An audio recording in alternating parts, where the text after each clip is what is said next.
Everyone is talking about what the internet is doing to your child's body image.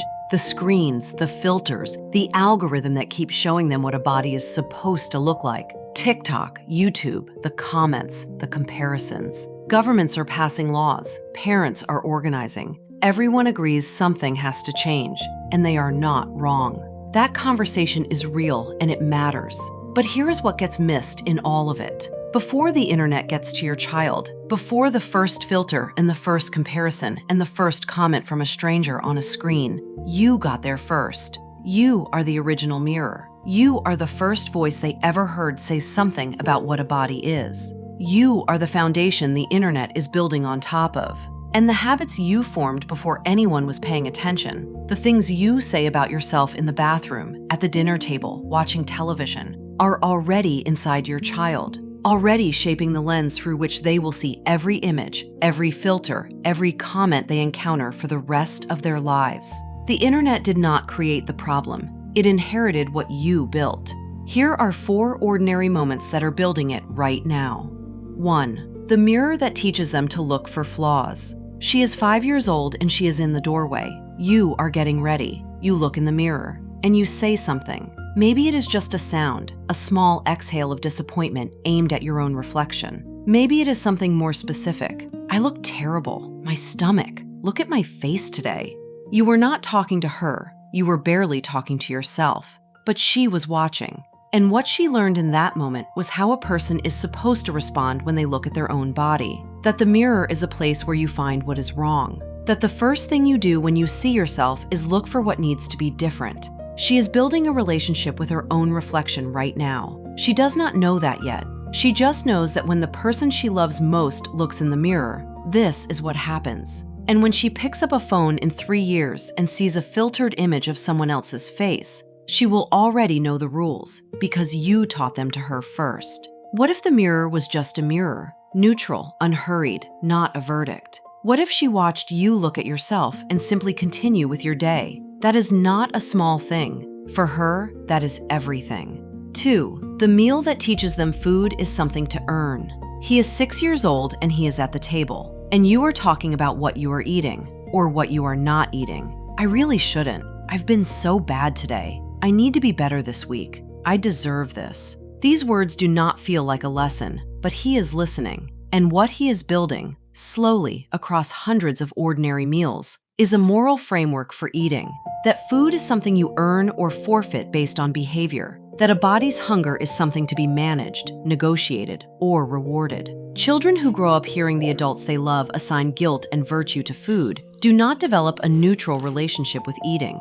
They inherit the negotiation. They bring it to every meal for the rest of their lives, the quiet calculation of whether they have been good enough today to deserve what they want. And when the diet culture content finds them online, and it will, they will recognize the language immediately because they learned it at your table first. He needs to watch you eat without commentary, without the running negotiation between your body and your worth. He needs to see that food is food, that hunger is a signal to be answered, not a test to be passed. That is harder than it sounds, and it matters more than almost anything else you will teach him at that table. 3. The verdict that teaches them bodies are subject to public opinion. She is 7 years old and she is sitting beside you. You are watching television or scrolling your phone, and you say something about a body that is not yours. She let herself go. He's gotten so big. Did you see what she was wearing? You were not thinking about her, but she tracked it. What you have just told her is that bodies are something people look at and assess, that there is a verdict available on the way a person looks, that the people around you are watching and forming opinions they will say out loud when you are not listening. She does not think that is about a stranger. She thinks that is how it works. And she begins, quietly, without knowing she is beginning, to wonder what people say about her body when she is not listening. She begins to dress for the verdict rather than for herself.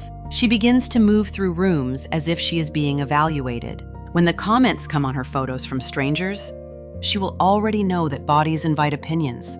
She learned that from you, long before any algorithm showed her a comment section. Watch what you say about other people's bodies in front of her, not because it is rude, because she is learning the rules of the world from you.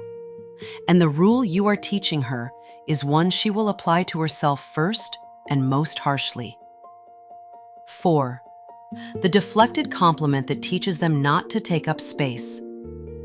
He is 8 years old, and someone says something kind to you. "You look great. I love your hair. That outfit is really nice on you." And you immediately disagree. "Oh no, I'm a mess. I haven't slept in days. This old thing, don't look too closely." You were being humble, but he was watching you receive a kindness and reject it. And what he is learning is that when someone offers you something good about how you look, the appropriate response is to refuse it, to find the counter argument, to protect yourself from the danger of being seen as someone who believes they look good. Children who watch their parents deflect compliments learn that accepting a kind word about your body is somehow arrogant or naive, that the correct posture is always towards self-diminishment, always ready with the reason the compliment is wrong.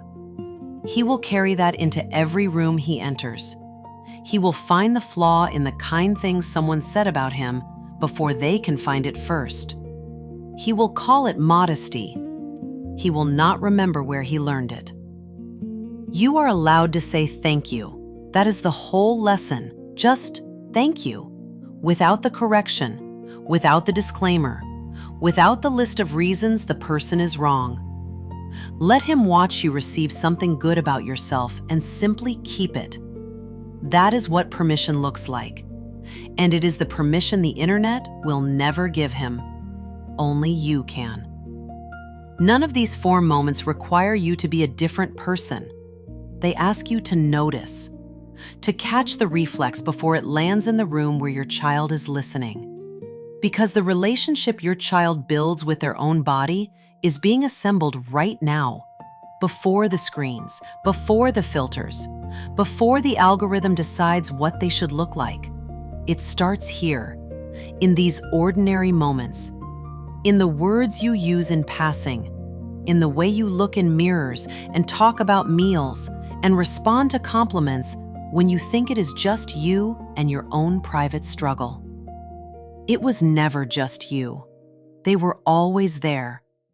And if this reached you, if you recognized a moment or a reflex or a Tuesday that felt exactly like one of these, the next video is about something most parents have never been given permission to do.